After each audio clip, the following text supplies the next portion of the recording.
इंद्रायणी काठी, इंद्रायणी काठी, इंद्रायणी काठी, देवाची आळंदी लागली समाधी, लागली समाधी ज्ञानेशाची हो ज्ञानेशाची. इंद्रायणी काठी, इंद्रायणी काठी, इंद्रायणी काठी, इंद्रायणी काठी.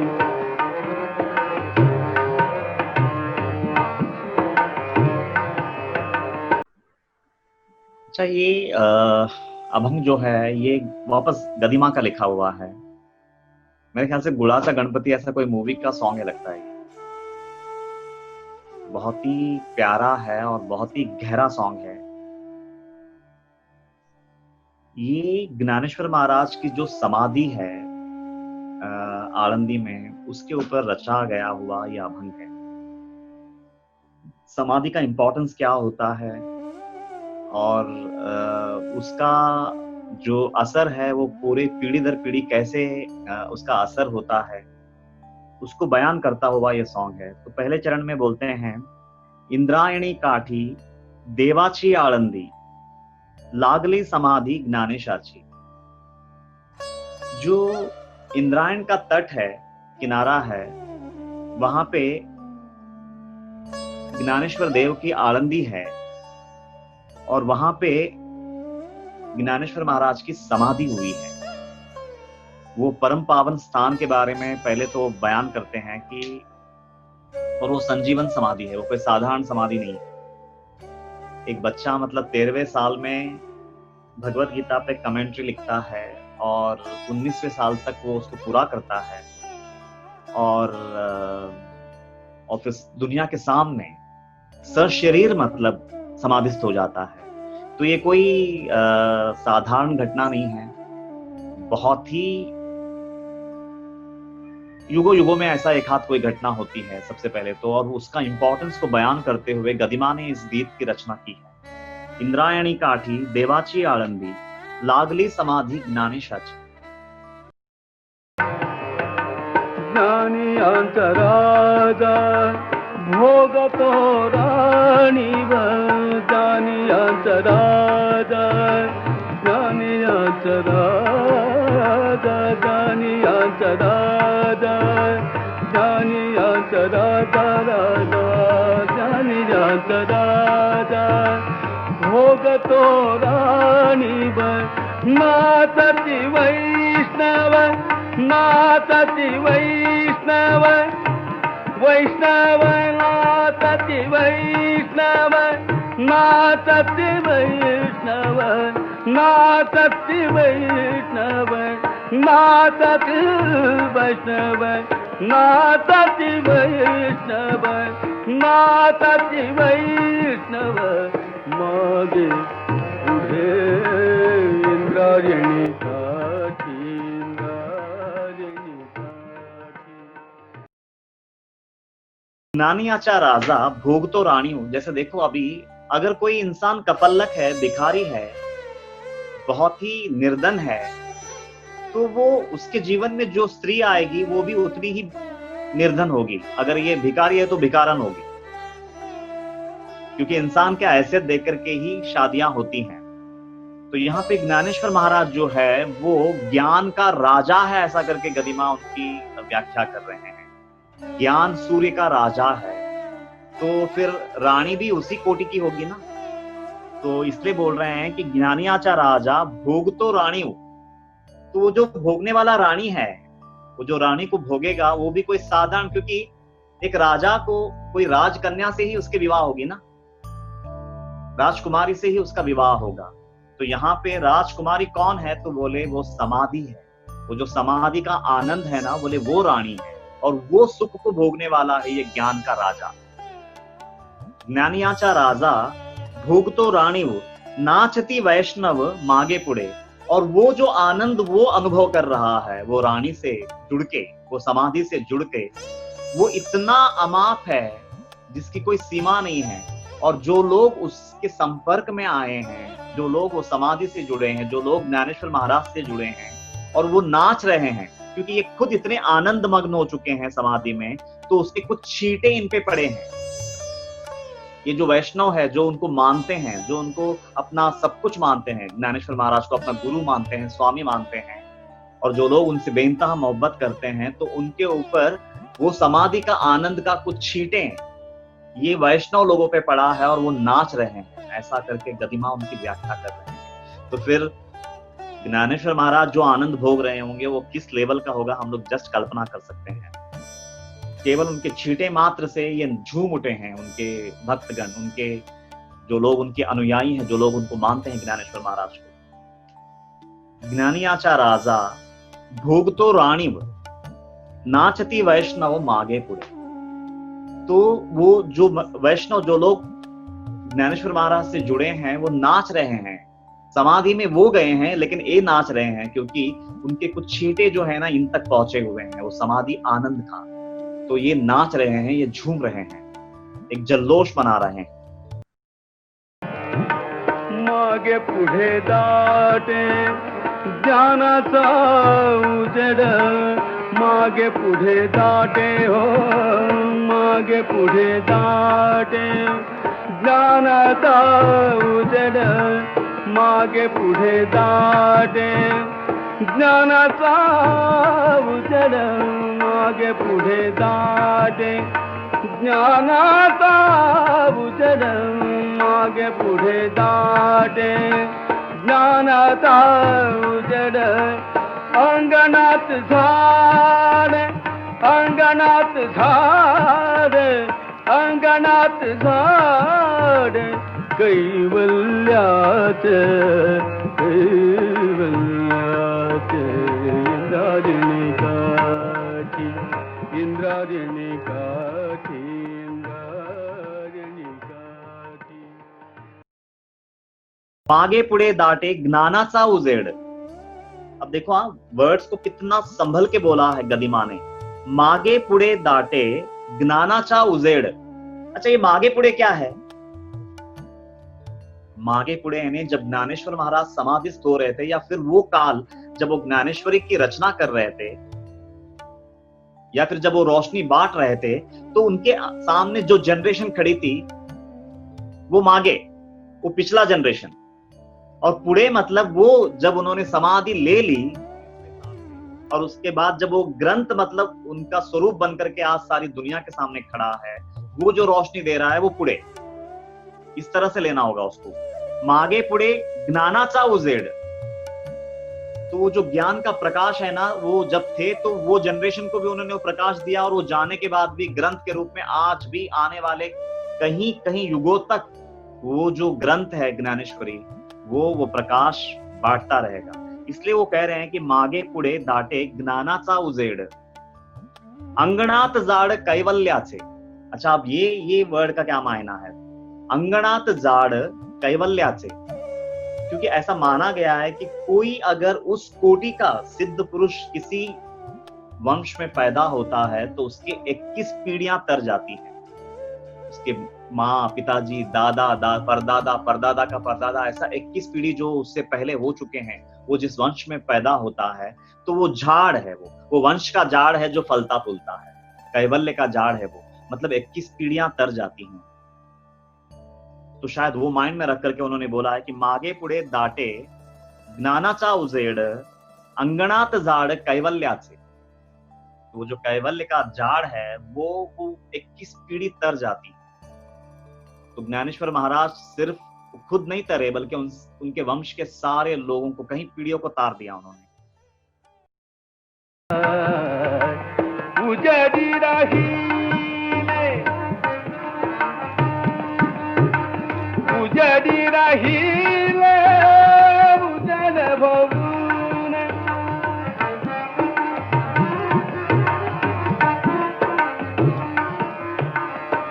उजड़ी राहिले उजड़ होऊन उजड़ी राहिले उजड़ होऊन निवृत्ती सोपान मुक्ताबाई निवृत्ती सोपान निवृत्ती सोपान निवृत्ती सोपान मुक्ताबाई मुक्ताबाई मुक्ताबाई इंद्रायणी काठी इंद्रायणी काठी। और फिर आखिर में उजेड़ी राहिले उजेड़ होऊन निवृत्ति सोपान मुक्ताबाई। अब ये तीनों के बारे में बोल रहे हैं कि उजेड़ का दो मायना होता है, एक तो है प्रकाश और एक होता है खुला आकाश। और दोनों भी फिट बैठते हैं क्योंकि प्रकाश मतलब ज्ञान का प्रकाश और खुला आकाश मतलब वो फैलाव।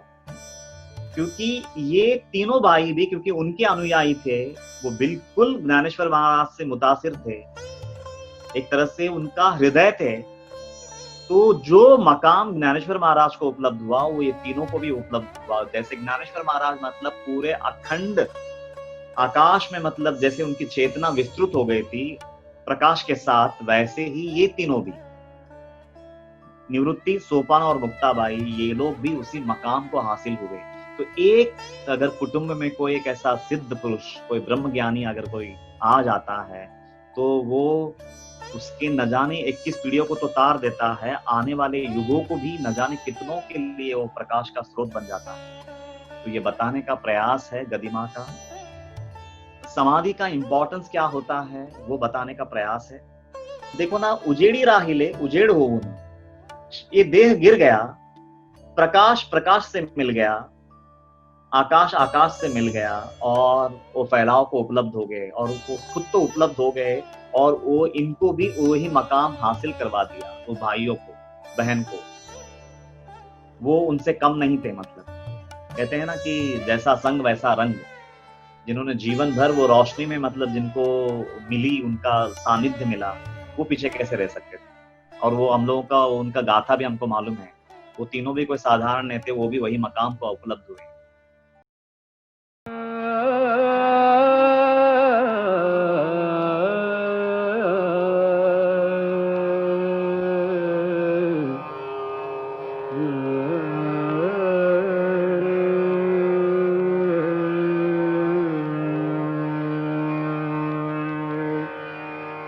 इंद्रायणी काठी इंद्रायणी काठी इंद्रायणी काठी देवाची आळंदी लागली समाधी लागली समाधी ज्ञानेशाची हो ज्ञानेशाची इंद्रायणी काठी इंद्रायणी काठी इंद्रायणी काठी इंद्रायणी काठी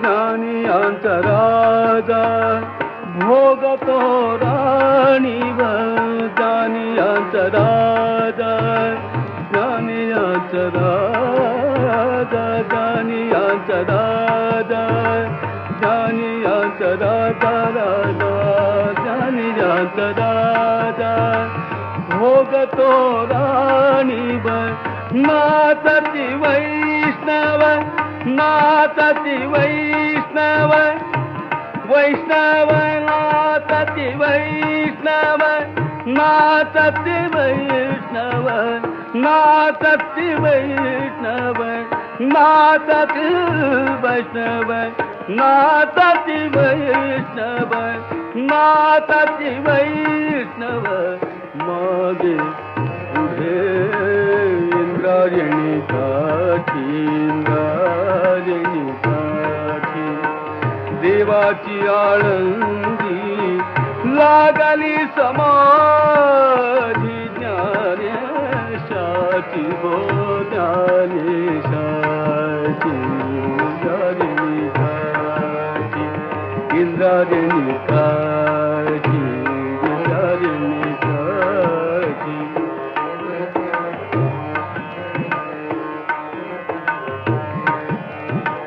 मागे पुढे दाटे ज्ञानाचा उजेड मागे पुढे दाटे हो मागे पुढे दाटे ज्ञानाचा उजेड मागे पुढे दाटे ज्ञानाचा उजेड मागे पुढे दाटे ज्ञानाचा उजेड मागे पुढे दाटे ज्ञानाचा उजेड अंगणात झाड अंगणात झाड अंगणात झाड कैवल्यात कैवल्यात इंद्रायणी काठी इंद्रायणी काठी इंद्रायणी काठी देवाची आळंदी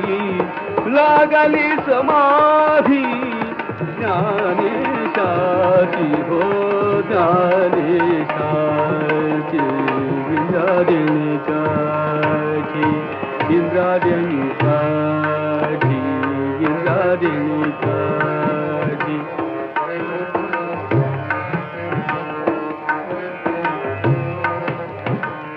इंद्रायणी काठी इंद्रायणी काठी विठ्ठला माया बाबा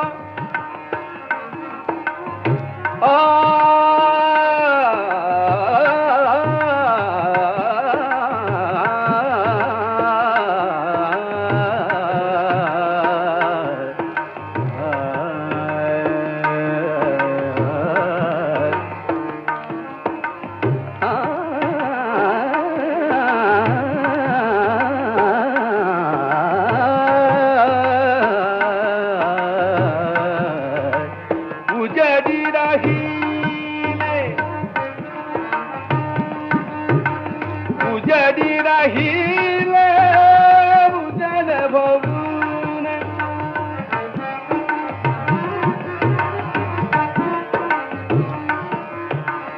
उजडी राहिले उजड भरून उजडी राहिले उजड भरून निवृत्ती सोपान मुक्ताबाई निवृत्ती सोपान निवृत्ती सोपान निवृत्ती सोपान मुक्ताबाई मुक्ताबाई मुक्ताबाई इंद्रायणी काठी इंद्रायणी काठी इंद्रायणी काठी इंद्रायणी काठी इंद्रायणी काठी देवाची आळंदी लागली समाधी ज्ञानेशाची हो ज्ञानेशाची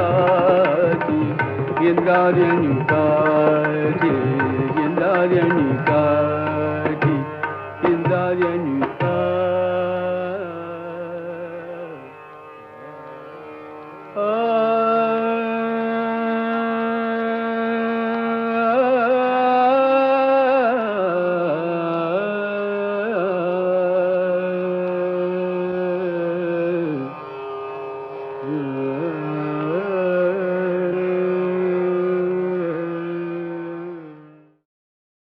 श्री सच्चिदानंद सद्गुरु साईनाथ महाराज